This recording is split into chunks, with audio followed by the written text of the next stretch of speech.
აღდგომიდან მესამე კვირას მენელსაცხებლე დედათა ხსენების დღეს ჯვართაღმართების დღესასწაულზე საზეიმო წირვა აღევლინა სვეტიცხოვლის საპატრიარქო ტაძარში. სადღესასწაულო ლიტურგია წალკელმა ეპისკოპოსმა გრიგოლმა სხვა სასულიერო პირებთან ერთად აღავლინა. ღვთისმსახურების დასრულების შემდეგ მრევლს ქადაგებით მიმართა კრწანისის წმინდა ნიკოლოზის სახელობის ტაძრის წინამძღვარმა დეკანოზმა ბესარიონ მენაბდემ. სასულიერო პირმა დღესასწაულის მნიშვნელობაზე ისაუბრა.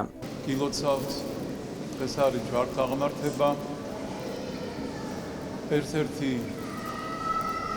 ჩვენი ეროვნული და საეკლესიო დღესასწაული, უძველესი. რამე თუ თვით წმინდა ნინოს და მირიან მეფის მიერ არის დაწესებული ეს დღესასწაული. თქვენთვის ცნობილია, რომ მას შემდეგ, რაც წმინდა ნინომ მოაქცია მეფე მირიან, დედოფალი ნანა და მოინათლა მეფე დედოფალი და მთელი ქართველი ერი აქვე მტკვარ-არაგვის შესართავთან. შემდეგ უკვე წმინდა ნინოს მითითებით აქ ამ ადგილას, სადაც ახლა თქვენ იმყოფებით, მეფე მირიანმა ააშენა პირველი ტაძარი, ხის ტაძარი და აი აქ ხდებოდა ღვთისმსახურება. მაგრამ ღვთისმსახურებისთვის აუცილებელი იყო სასულიერო პირები, ამიტომ კონსტანტინე დიდს ბიზანტიის იმპერატორს ეთხოვა და მან გამოგზავნა ეპისკოპოსი იოანე, სამღვდელოება, დიაკვნები, სიწმინდეებთან ერთად ჩამობრძადნენ და აი აქ დაიწყეს ღვთისმსახურება, მაგრამ ეპისკოპოსმა იოანემ ბრძანა, რომ მიუხედავად იმისა, რომ ტაძარი ააგეთ, აუცილებელია მთებზე ჯვრების აღმართვა, რომ განიწმინდოს ეს დამძიმებული სივრცე. როგორც ჩანს, ის სულიერი თვალით ხედავდა იმ სიმძიმეს, რომელიც აქ ამ გარემოში იყო, რამე თუ ქართველები იყვნენ წარმართები და ზედაზნის და არმაზციხის, არმაზის კერპების და კიდე მრავალი სხვა კერპების კვალი ჯერ კიდევ იყო, როგორც ჩანს, საქართველოში. ამისათვის ეპისკოპოს უამბეს იმ ხის შესახებ, რომელიც ჯვრის ფერდზე დღევანდელ ძუძუს წყაროსთან იყო აღმოცენებული, აკაკის ხე და სასწაულთმოქმედი ხე, რამე თუ დაჭრილი და სნეული ნადირი იყურნებოდა აკაკის ხის ნაყოფით. ეპისკოპოსმა ბრძანა, რომ ეს ხე დანერგული საუკუნეებით ადრე იმისათვის, რომ ის დღეს კურნავს ნადირს, მაგრამ მისგან უნდა შეიქმნას ჯვრები, რომელიც იქნება სულიერი მკურნალი ქართველი ერისა. და მართლაც სამეფო დასმა ეპისკოპოსმა იოანემ ხარება დღეს 25 მარტს, ძველი სტილით, ახალი სტილით 7 აპრილს მოჭრეს ეს ხე და ჩამოაბრძანეს აქ სვეტიცხოვლის ტაძარში, ისე რომ ეს ხე არ შეხებია მიწას. 10 ათეული ქართველი მოაბრძანებდა ამ ხეს ზეაწეულს. და 37 დღის მანძილზე ეს ხე სამხრეთის კარებთან იყო დავბრძანებული, ისე რომ არც სურნელება დაუკარგავს, არც ფერი შეუცვლია და ასურნელებდა მთელ მცხეთას. 37 დღეს, ანუ დღევანდელ დღეს, ამ ხისგან შექმნილი სამი ჯვარი აღიმართა აი აქ ტაძარში ხელის დადებითა მეფისაითა. და კითხულობს მეფე, ეკითხება წმინდა ნინოს, რომ სად აღმართოთ ეს ჯვრები, დაველოდოთ სასწაულს, ეუბნება წმინდა ნინო. და მართლაც რიჟრაჟზე, აი აქ არსებული ხის ტაძრის გუმბათზე გამოჩნდა ცეცხლოვანი ჯვარი ვარსკვლავებით შემკული. აი ეს ამ ვარსკვლავს გვირგვინმა ცეცხლოვან ჯვართან ერთად იწყო მოძრაობა სვეტიცხოვლიდან აღმოსავლეთით, ანუ დღევანდელი ჯვრის ტაძრის მიმართულებით. გზად მას გამოიყო ორი ვარსკვლავი, ერთი დასავლეთით, ეს ყველაფერი ზეცაზე ხილულად ხდება, ერთი დასავლეთით გაემართა მეორე აღმოსავლეთით. თვით ეს ვარსკვლავი გვირგვინი დაადგრა ძუძუს წყაროს, სადაც ის ხე მოიჭრა და აღიწეოდა იქ, სადაც დღეს ჯვრის ტაძარია და ისევ ჩამოდიოდა. ასევე ის ვარსკვლავები, ის ორი ვარსკვლავი, ესე იგი, ისევ ბრუნდებოდნენ და ისევ მიდიოდნენ გარკვეულ ადგილას. ეს იყო ნიშანი, ზეციური ნიშანი, თუ სად უნდა აღმართულიყო ეს ჯვრები. ამიტომ აი ამ ვარსკვლავების მიმართულებით მეფემ ბრძანა ხალხი, გაგზავნა ხალხი, რომლებმაც მოიტანეს ამბავი, რომ აღმოსავლეთით ჯვარი შეჩერდა ბოდბის მონასტერ, დღევანდელი ბოდბის მონასტერთან, ხოლო დასავლეთით თხოთის მთაზე.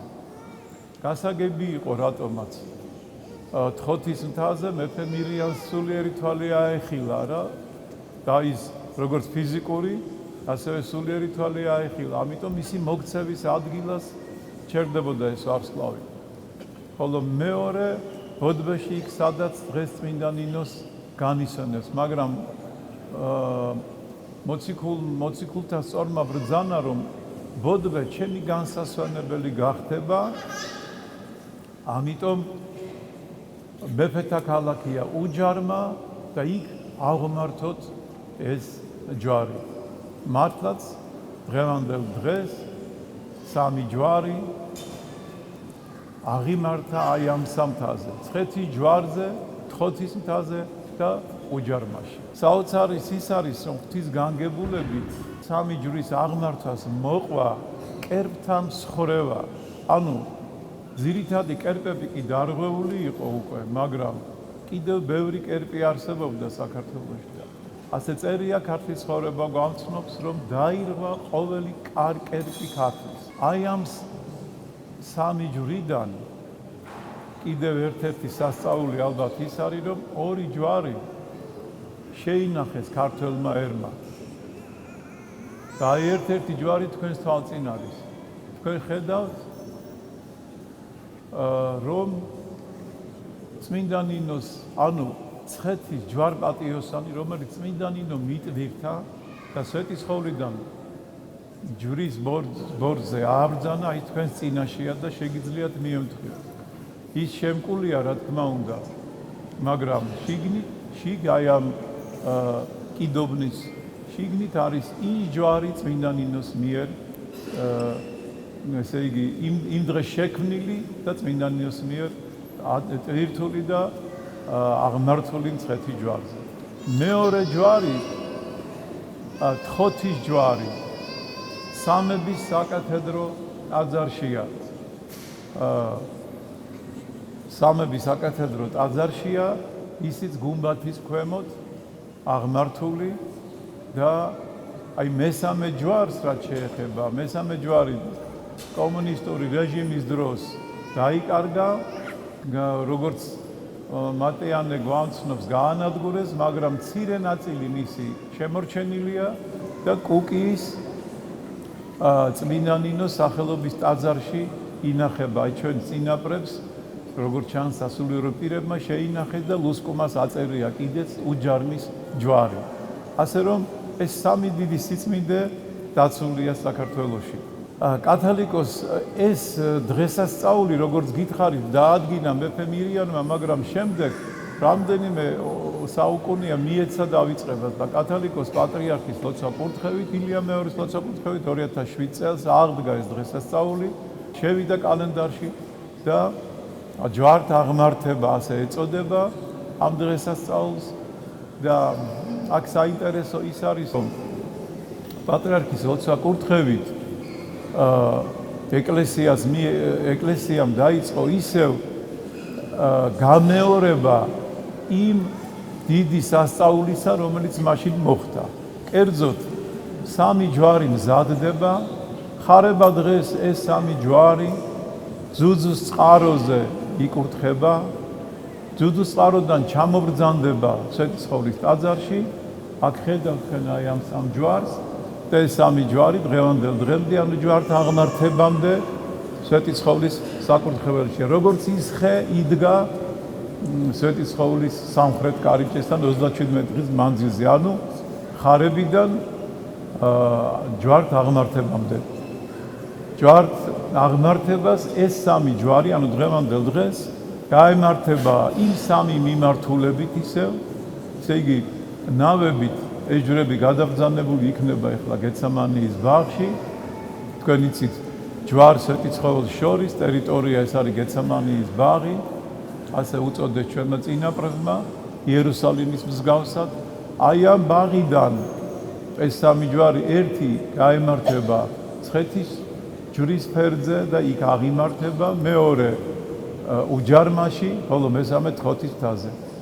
წინა წელს, წინა დღესასწაულზე იქ აღმართული სამი ჯვარი, აი ამ სამი წმინდა ადგილიდან და მთელი წლის მანძილზე იქ ყოფობით მადლ მოსიგნი წელს გადაბრძანდება თხოთის ესე იგი მთიდან თრუსოს ხეობაში, თქვენ იცით თრუსოს ხეობა, ეს ყაზბეგის რაიონი, უძველესი, რომელიც დაცარიელებულია დღეს, ოღონდ იქ მამათა და დედათა მონასტრები ფუნქციონირებენ და იქედან მათ წფენენ მთელ საქართველოს. აი ერთი ჯვარი იქ წაბრძანდება, მეორე უჯარმიდან ალავერდის მონასტერში, როგორც ასურელ მამათა ერთ-ერთ სავანეში, ხოლო მესამე ცხეთის ჯვრიდან წაბრძანდება შიოუღიმეში, როგორც ასურელ მამათა ასევე სავანეში. სველად და მფარველად ქართველი ერისა. ჯვართაღმართების და აი ამ საოცარი ჯვრების მადლით ღმერთმა დაიცვას და დაიფაროს საქართველოს ხილული და უხილავი მტერისაგან. ამინ. სვეტიცხოვლის საპატრიარქო ტაძარში საზეიმო წირვის დასრულების შემდეგ ტრადიციულად სამი ჯვარი სასულიერო პირებმა მრევლთან ერთად ტაძრიდან გამოაბრძანეს და ლოცვითი მსვლელობა გამართეს. ჯვრები ნავებით მცხეთის გეციმანიის ბაღში აღმართულ სვეტთან გადააბრძანეს. აქედან კი მცხეთის ჯვარზე თხოთის მთასა და უჯარმაში მდებარე ტაძრებისკენ წააბრძანეს. სიწმინდეების სამივე ადგილზე ერთი წლის განმავლობაში იქნება დაბრძანებული. ამ ტაძრებში წინა წელს აღმართულ ჯვრებს კი სრულიად საქართველოს კათოლიკოს პატრიარქ ილია მეორის ლოცვა-კურთხევით სამ ეპარქიაში წააბრძანებენ, კერძოდ მცხეთის ჯვრიდან შიო-მღვიმის მონასტერში, თხოთის მთიდან თრუსოს მთავარანგელოზთა ტაძარში, უჯარმიდან ალავერდის მონასტერში. როგორც ცნობილია, მეოთხე საუკუნის 20-30-იან წლებში წმინდა ნინოს ლოცვითა და დიდ სასწაულთა ძალით მოინათლა მეფე მირიანი, დედოფალი ნანა და მთელი ერი. ამასთან საბერძნეთიდან ჩამოსულ ეპისკოპოს იოანეს კურთხევით მცხეთის ჯვრის ქვემოთ წმინდა ნინოს წყაროსთან მოიჭრა სასწაულებრივად მკურნალი აკაკის ხე. მისგან კი ქართლ-კახეთის მცველად და რწმენაში განსამტკიცებლად შეიქმნა სამი ჯვარი ღვთივმინიშნებულ სამ ადგილზე, მცხეთის ჯვრის მონასტერში, თხოთის მთასა და უჯარმაში აღსამართად. ამ მადლმოსილ ჯვართა აღმართება აღდგომიდან მესამე კვირას მენელსაწყებლე დედათა ხსენების დღეს მოხდა. შესაბამისად, აღნიშნული მოვლენის სადღესასწაულო აღნიშვნაც ამ დროსვე დაწესდა.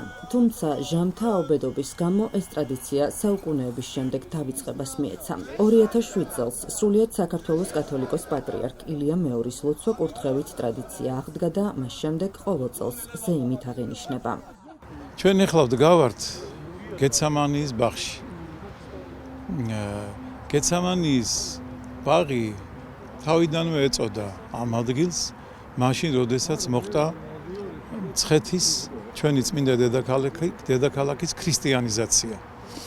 ეს იწყება მეფე მირიანიდან და შემდგომი მეფეები მუდმივად ცდილობდნენ იერუსალიმთან მსგავსებას მცხეთისა.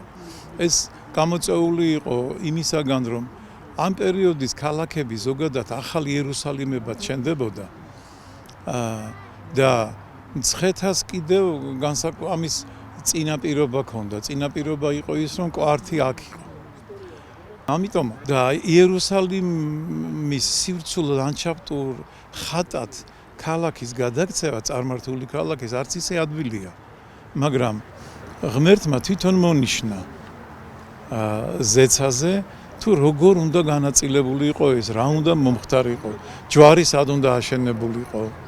ხომ ეს მთავარია ჯვარ სვეტიცხოვლის განუყოფელი ეს კავშირი, ეს პირდაპირ ზეციური ნიშნით აღიბეჭდა და წმინდა ნინომ, როდესაც აღიბრო ჯვარი და სვეტიცხოვლიდან გამოემართა, ის მოყვებოდა იმ ზეციურ ვარსკვლავს, რომელიც ესე იგი სვეტიცხოვლიდან აქეთ ჯვრისკენ, ანუ აღმოსავლეთით მოემართებოდა. ისე ფაქტიურად რა ხდებოდა? ზეციური სასწაულის პროექცია მიწაზე და ამ მიწის გავლა ჯვრით ხელში. ხო? საოცარი სიმბოლოა. ეს არის, ამიტომ ეს გზა, ჩვენ ახლა რომელიც გამოვიარეთ ნავებით, ადრე აქ ხიდი იყო და გვაქვს დიდი იმედი რომ ამ ხიდს ისევ აღვადგენთ. აი ამ ხიდით ხდებოდა ჯვარ-სვეტიცხოვლის კავშირი. და ნახეთ როგორ წერია ერთ-ერთ წყაროში რომ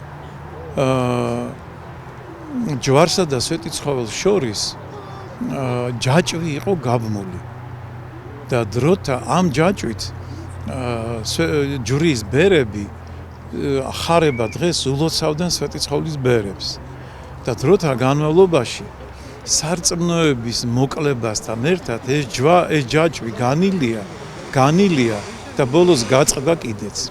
ჩვენი ცდელობა კათოლიკოს პატრიარქის ცდელობა ამ დღესასწაულის აღდგენის სწორედ იმაში მდგომარეობს ამ გაწყვეტილი კავშირის აღდგენა, როგორც ფიზიკური, ასევე სულიერი.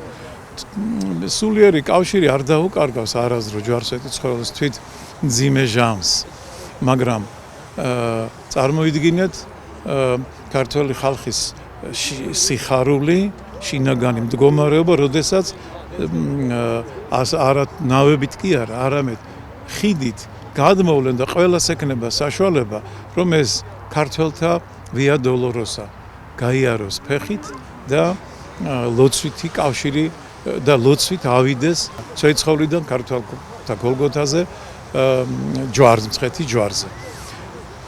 ამ კავშირის აღდგენა ეს ჩვენი ქვეყნის სულიერი გამთლიანების ერთ-ერთი საფუძველი იქნება. ამიტომაც ეს მეცადინეობა ჩვენი რომ აქ გეცამანის ბაღში ჩვენ გამოვიარეთ, ახლა ნახეთ სიმბოლურად კედრონის ხეობაზე გადმოვედით და გეცამანის ბაღში, გეცამანის ბაღიდან ჩვენ უნდა ავიდეთ ელეონის მთაზე, რომელიც ითავსებს ორ სიმბოლოს, ამაღლებას და გოლგოთას. და ზუსტად გზაში გვხვდება ძუძუსწყარო, ანუ ბითესდა. ანუ სრული კავშირია იერუსალიმთან და მისი წმინდეებთან და აი ამ ჩვენ ფაქტიურად ნახეთ ჩვენ თანამონაწილენი ვართ იმისა, რაც მოხდა მე-4 საუკუნეში. აბსოლუტურად განვიცდით ამას, ხო? და ხელი უნდა შეუწყოს ხელისუფლებამ იმას, რომ აი ეს გზა აღდგეს საბოლოოდ ისე, რომ ყველას მიეცეს ამის საშუალება. დღევანდელი დღის მადრიდ ჯვართაღმართების ცხეთის ჯვარპატიოსნის, თხოთი ჯვარპატიოსნის და უჯარმის ჯვარპატიოსნის მადლით ღმერთმა დალოცოს ჩვენი ქვეყანა, ჩვენი საქართველო და დაიცვას ეგ ხილული და უხილავი მტერისაგან. ამინ. ეს გამორჩეული დღესასწაულია ქართული საქართველოს ისტორიაში.